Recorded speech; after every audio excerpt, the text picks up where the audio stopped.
It's a quiet, unsettling moment. The moment you pause and ask yourself, what do I actually know? Not what you've been told, not what you believe, not what your mind has woven together from experience, education, or faith, but what is undeniably, immovably true. Most of us never truly ask.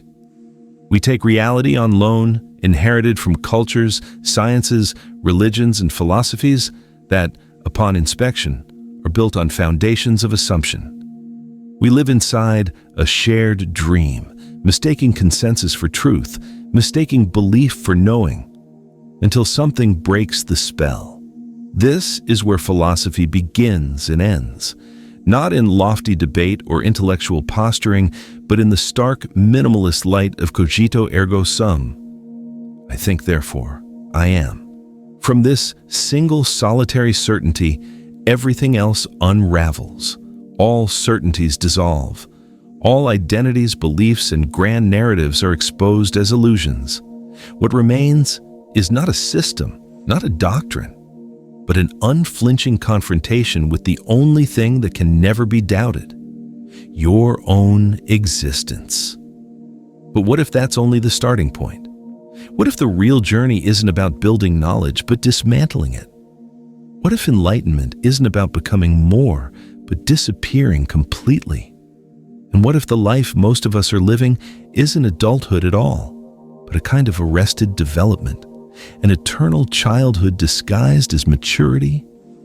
These are the provocations at the heart of what follows. This is not a spiritual pep talk. It is not designed to comfort or inspire. It's a call to burn down the prison of the mind, to see through the architecture of self, and to discover what, if anything, lies beyond the only fact you'll ever truly know. Brace yourself. This is about waking up, and the alarm has been ringing for a very long time. Well, I am certainly wiser than this man. It is only too likely that neither of us has any knowledge to boast of, but he thinks that he knows something which he does not know, whereas I am quite conscious of my ignorance. At any rate, it seems that I am wiser than he is to this small extent, that I do not think that I know what I do not know. Socrates. What do you know? Really, what, with absolute certainty, do you know? Put aside all opinions, beliefs, and theories for a moment and address this one simple question. What do you know for sure? Or as Thoreau put it, let us settle ourselves and work and wedge our feet downward through the mud and slush of opinion and prejudice and tradition and delusion and appearance, that alluvion which covers the globe, through church and state, through poetry and philosophy and religion, till we come to a hard bottom and rocks in place, which we can call reality, and say, this is, and no mistake, and then begin. In other words, let's cut the crap and figure out what we know for sure. The Cogito does exactly that, and it's very simple. The question is, what do you know? The answer is, I am. All other so-called facts are really non-facts and belong in the category of consensual reality and relative truth, i.e., unreal reality and untrue truth. Cogito ergo sum is the equation that proves the fact. But first, before we go on, let's ask what else we know. What else can be said for certain? Nothing. We don't know anything else. And that's the real point of the Cogito. The importance of I am isn't that it's a fact, but that it's the only fact. I am is the only thing anyone has ever known or will ever know. Everything else, all religion and philosophy and science, can never be more than dream interpretation. There is no other fact than I am. The cogito is the seed of the thought that destroys the universe. Beyond the cogito, nothing is known. Beyond the cogito, nothing can be known. Except I am. No one knows anything. No man or God can claim to know more. No God or array of gods can exist or be imagined that know more than this one thing. I am. We can't avoid letting this topic drift briefly into the Old Testament. When Moses asked God his name, God answered, I am that I am. The name God gives for himself is I am. Note that I am is unconjugatable. It allows of no variation. God doesn't say, my name is I am, but you can call me you are, or he is. The cogito, the I am pronouncement, does not extend beyond one's own subjective knowing. I can say I am and know it as truth, but I can't say you are, he is, she is, we are, they are, it is, etc.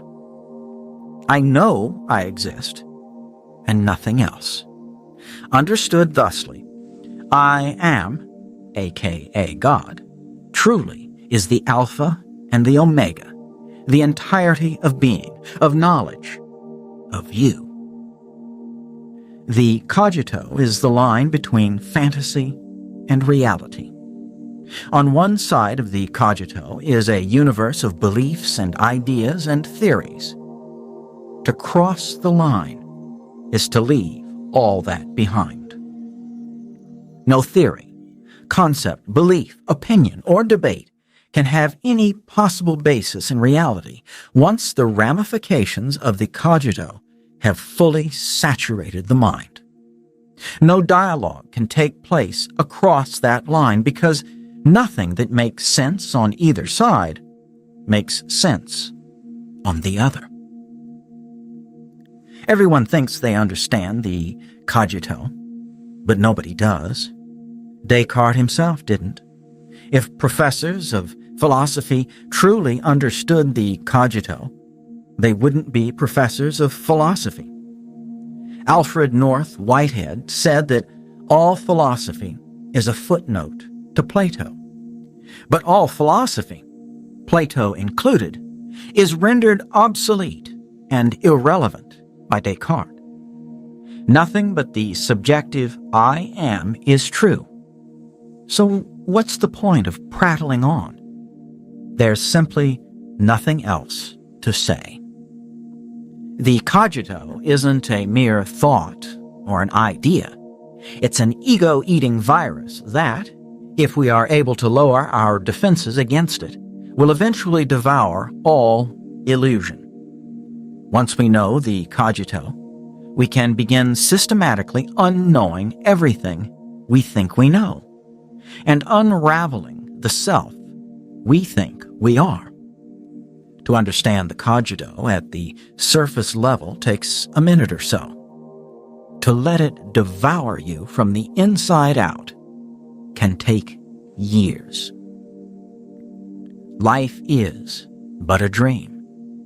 There is no such thing as objective reality. Two cannot be proven. Nothing can be shown to exist. Time and space, love and hate, good and evil, cause and effect, are all just ideas. Anyone who says they know anything is really saying they don't know the only thing. Any assertion of truth other than I am is a confession of ignorance. The greatest religious and philosophical thoughts and ideas in the history of man contain no more truth than the bleating of sheep. The greatest books are no more authoritative than the greatest luncheon meats. No one knows anything. Disprove it for yourself. Anyone wishing to deny these statements about the meaning of the Cogito need merely prove that something, anything, is true. By all means, give it a try. Smash your head against it. But it can't be done. The Cogito is like a Molotov cocktail with which we can firebomb our own mind, safe in the knowledge that truth doesn't burn. This, however, is not the end of the journey of awakening. It's just the beginning.